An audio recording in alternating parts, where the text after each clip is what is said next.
आपके घर में कोई छोटा सा बालक हो तो क्या उसकी मैया को कहना पड़ता है कि इसको दूध पिलाओ या इसको भोजन कराओ या अब इसको नहलाओ? अरे मैया सब काम अपने आप, बच्चा भी नहीं कहता, बच्चा भी नहीं कहता कि मैया मुझे भूख लगी है या मुझे दूध चाहिए। माँ अपने आप समझ जाती कि अब हो गया घंटा भर, अब इसको भूख लगी होगी, अब दूध पिलाओ।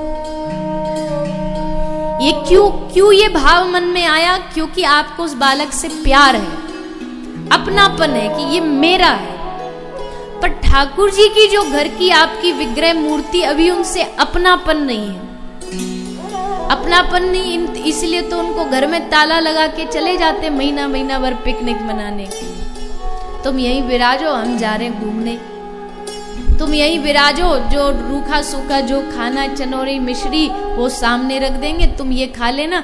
आप कहाँ जा रहे हो? ले हम जा रहे पार्टी में माल उड़ाने, हम बढ़िया खाएंगे पिज्जा बर्गर और तुम लो ये चनोरी खाओ। ठाकुर जी को वही चनोरी, वही भोग अर्पित। ऐसा क्यों हो रहा है? क्योंकि अभी भगवान की मूर्ति से प्रेम नहीं है। उनसे प्रेम करना सीखिए। भगवान आपसे कोई मांग नहीं करते। कोई शास्त्र ऐसा बता दो मुझे, मैंने तो ऐसा कहीं पढ़ा नहीं, आप में से किसी ने पढ़ा हो जिसमें भगवान कह रहे मुझे पाना है तो 1 किलो सोना दान करना पड़ेगा तब मैं मिलूंगा। बताइए कहीं ऐसा लिखा है? या इतना एकड़ जमीन दान करनी पड़ेगी तब मैं मिलूंगा, ऐसा कहीं लिखा है? नहीं। लेकिन हर जगह ये लिखा है कि राम ही केवल प्रेम प्यारा, जान लेहु सो जाननी हारा। भगवान केवल आपको आपके प्रेम से मिलते हैं। तो कथा और कुछ नहीं करती है, कथा आपको भगवान से प्रेम करना सिखाती है। प्रेम करिए ठाकुर जी। मैंने तो पहले ही दिन कहा था ज्ञान मुझे कोई आता है नहीं जो मैं आपको ज्ञान की बातें बताऊं। जिनको है ज्ञान उनसे जाके आप ज्ञान सुन लो। बस मेरा तो एक ही भाव है कि एक कथा सुने और कथा सुन करके भूले बिसरे ठाकुर जी जिनको आप एकदम भूल चुके हैं माया में पड़ के, वो पुनः याद आ जाए, उनसे हमारा प्रेम हो जाए दोबारा से, कि जन्म जन्म का हमारा और आपका हे प्रभु हे नाथ जो रिश्ता है जिसे मैं भुला बैठा था, अब पुनः मुझे वो याद आ गया। अब मैं आपको ऐसे नहीं छोड़ूंगा कि जो मन जैसा मन किया वैसा आरती अगरबत्ती घुमा के ड्यूटी करके चला गया। अब ऐसा नहीं करूंगा। अब मेरे जीवन का उद्देश्य ही आप हो, मेरे जीवन का लक्ष्य ही आप हो। मैं कुछ भी करूं, मैं हंसूं, मैं रोऊं, मैं गाऊं, मैं सोऊं, मैं कहीं जाऊं दुनिया के कोने में, पर मेरा मन केवल आपके चरणों में लगा रहे। तन से भले मैं दुनिया का हो जाऊं, पर मन से मैं हमेशा हमेशा के लिए आपका बन जाऊं।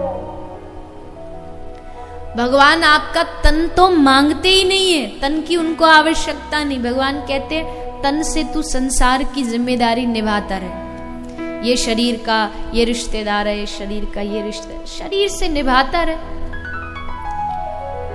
और दुनिया वालों को तुम्हारा मन चाहिए भी नहीं, उनको बस यही चाहिए कि तुम शरीर से उनसे रिश्ता निभा लो। पर ठाकुर जी को तन नहीं चाहिए आपका, ठाकुर जी को आपका केवल मन चाहिए, केवल मन। ये मन ही नहीं दे पाते हम, बाकी सब दे देते हैं भगवान को।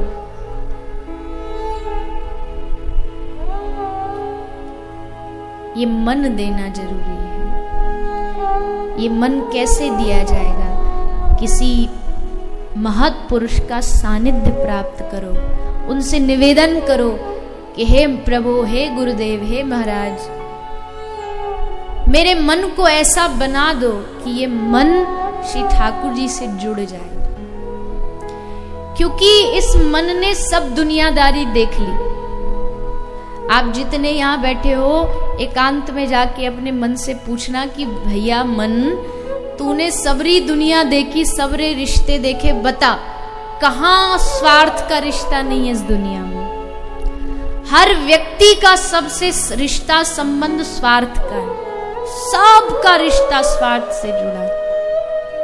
सब तूने आजमा के देख लिए, बंधु बांधव, घर वाले, परिवार वाले सब देख लिए, पर कहां तुझे शांति मिली? अब भी तू वहीं भटक रहा है जहां तुझे कभी शांति मिलने वाली नहीं है।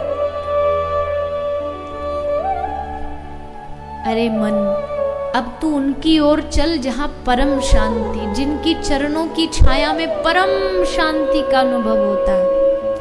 एक बार तू भगवत चरणों में मन बैठ के तो देख, कितनी शांति, कितना आनंद का अनुभव होता है। अभी तो हम डूबे भी नहीं, पर सोचो आप 3 घंटे जब आप कथा में बैठते हो, अगर आपका मन यही कथा में लगा रहे तो 3 घंटे आपके जीवन में कितनी भी बड़ी विपत्तियां हो, पर 3 घंटे के लिए आप भूल जाओगे सब। नाचोगे भी, उत्सव में गाओगे भी, हंसोगे भी, रोगे भी। तो अगर ये मन पूरी तरह भगवान से जुड़ जाए तो सोचो 3 घंटे नहीं, पूरे 24 घंटे 365 दिन हमारे ऐसे ही आनंद से बीतेंगे, ऐसे ही हर्ष से बीतेंगे। पर वो होगा तभी जब हमारे मन में श्री ठाकुर जी बैठ जाए। केवल बैठ ना जाए, हमारा जीवन ही वो बन जाए, हमारा कर्म ही वो बन जाए। श्री नरोत्तम दास ठाकुर वर्णन करते, मांगते हैं भगवान से। देखो, आपने कई बार जीवन में भगवान से मांगा तो होगा, जरूर मांगा होगा। आज फलानी चीज दे दो, आज ये दे दो, आज वो दे दो। आज भागवत जी के कहने से बस इतना मांगो भागवत जी से, भागवत जी सब फल देने वाली है, कल्प तरु है, जो इसके नीचे बैठ के मांग ले वही दे देती है। तो आज तक दुनिया में सब कुछ मांगा होगा, आज भागवत जी से इतना मांगिए कि हे भागवत जी, ऐसा आशीर्वाद दे दीजिए, ऐसी कृपा कर दीजिए कि श्री ठाकुर जी, श्री राधा माधव हमारे प्राण बन जाए, हमारा जीवन बन जाए।